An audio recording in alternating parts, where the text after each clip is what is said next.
Okay, so this is Ernest Hemingway's The Indian Camp. At the lake shore, there was another rowboat drawn up. The two Indians stood waiting. Nick and his father got in the stern of the boat, and the Indians shoved it off, and one of them got in to row. Uncle George sat in the stern of the camp rowboat. The young Indian shoved the camp boat off and got in to row Uncle George. The two boats started off in the dark. Nick heard the oarlocks of the other boat quite a way ahead of them in the mist. The Indians rowed with quick, choppy strokes. Nick lay back with his father's arm around him. It was cold on the water. The Indian who was rowing them was working very hard, but the other boat moved further ahead in the mist all the time. "Where are we going, Dad?" Nick asked. "Over to the Indian camp. There's an Indian lady very sick."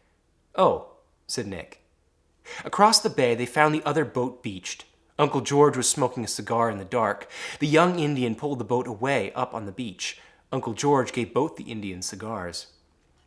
They walked up from the beach through a meadow that was soaking wet with dew, following the young Indian who carried a lantern. Then they went into the woods and followed a trail that led to the logging road that ran back into the hills. It was much lighter on the logging road as the timber was cut away on both sides.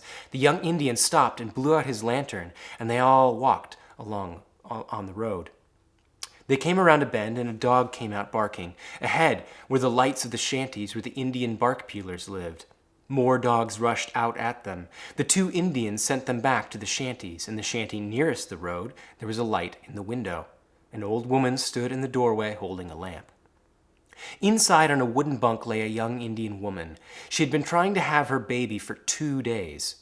All the old women in the camp had been helping her. The men had moved off up the road to sit in the dark and smoke out of range of the noise she made. She screamed just as Nick and the two Indians followed his father and Uncle George into the shanty. She lay in the lower bunk, a very big under a quilt. Her head was turned to one side. In the upper bunk was her husband. He had cut his foot very badly with an axe 3 days before. He was smoking a pipe. The room smelled very bad.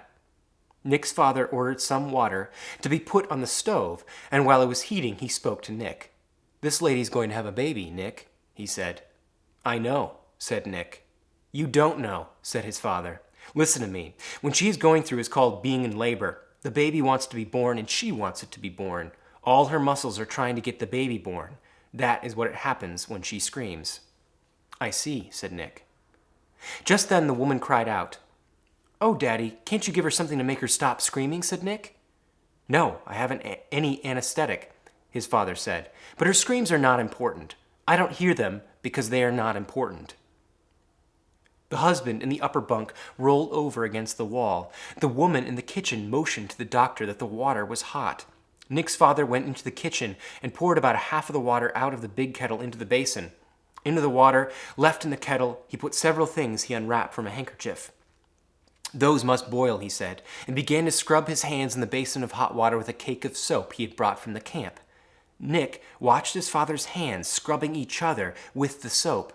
While his father washed his hands very carefully and thoroughly, he talked. "You see, Nick, babies are supposed to be born head first, but sometimes they're not. When they're not, they make a lot of trouble for everybody. Maybe I'll have to operate on this lady. We'll know in a little while." When he was satisfied with his hands, he went in and went to work. "Pull back that quilt, will you, George?" he said. "I'd rather not touch it." Later, when he started to operate, Uncle George said 3 Indian men held the woman still. She bit Uncle George on the arm, and Uncle George said, and the young Indian who had rowed Uncle George over laughed at him. Nick held the basin for his father. It all took a long time. His father picked the baby up and slapped it to make it breathe and handed it to the old woman. "See, it's a boy," Nick said. He said, "How do you like being an intern?" Nick said, "All right." He was looking away so as not to see what his father was doing. "There, that gets it," said his father and put something in the basin. Nick didn't look at it. "Now," he said, "there's some stitches to put in. You can watch this or not, Nick, just as you like. I'm going to sew up the incision I made." Nick did not watch. His curiosity had been gone for a long time. His father finished and stood up. Uncle George and the 3 Indian men stood up. Nick put the basin out in the kitchen. Uncle George looked at his arm. The young Indian smiled reminiscently. "I'll put some peroxide on that, George," the doctor said. He bent over the Indian woman. She was quiet now, and her eyes were closed. She looked very pale. She did not know what had become of the baby or anything. "I'll be back in the morning," the doctor said, standing up. "The nurse should be here from St. Ignace by noon, and she'll bring everything we need." He was feeling exalted and talkative, as football players are in the dressing room after a game. "That's one for the medical journal, George," he said, "doing a cesarean with a jackknife and sewing it up with a 9-foot tapered gut leaders." Uncle George was standing against the wall, looking at his arm.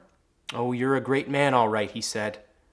"Ought to have a look at the proud father. They're usually the worst sufferers in these little affairs," the doctor said. "I must say, he took it all pretty quietly." He pulled back the blanket from the Indian's head. His hand came away wet. He mounted on the edge of the lower bunk with the lamp on one hand and looked in. The Indian lay with his face toward the wall. His throat had been cut from ear to ear. The blood had flowed down into a pool where his body sagged the bunk. His head rested on his left arm. The open razor lay edge up on the blankets. "Take Nick out of the shanty, George," the doctor said. There was no need of that. Nick, standing in the door of the kitchen, had a good view of the upper bunk when his father, the lamp in one head, tipped the Indian's head back. It was just beginning to be daylight when they walked along the logging road back toward the lake. "I'm terribly sorry I brought you along, Nicky," said his father, and all of his post-operative exhilaration gone. "It was an awful mess to put you through." "Do ladies always have such a hard time having babies?" Nick said. "No, that was very, very exceptional." "Why did he kill himself, Daddy?" "I don't know, Nick. He couldn't stand things, I guess." "Do many men kill themselves, Daddy?" "Not very many, Nick." "Do many women?" "Hardly ever." "Don't they ever?" "Oh, yes. They do sometimes." "Daddy?" "Yes." "Where did Uncle George go?" "He'll turn up all right." "Is dying hard, Daddy?" "No, I think it's pretty easy, Nick. It all depends." They were seated in the boat, Nick in the stern, his father rowing. The sun was coming up over the hills. A bass jumped, making a circle in the water. Nick trailed his hand in the water. It felt warm in the sharp chill of the morning. In the early morning, on the lake, sitting in the stern of the boat with his father rowing, he felt quite sure that he would never die. So, that's the end of Indian Camp. Let me know what you think. I'd be curious if this story was a little bit too much to bear.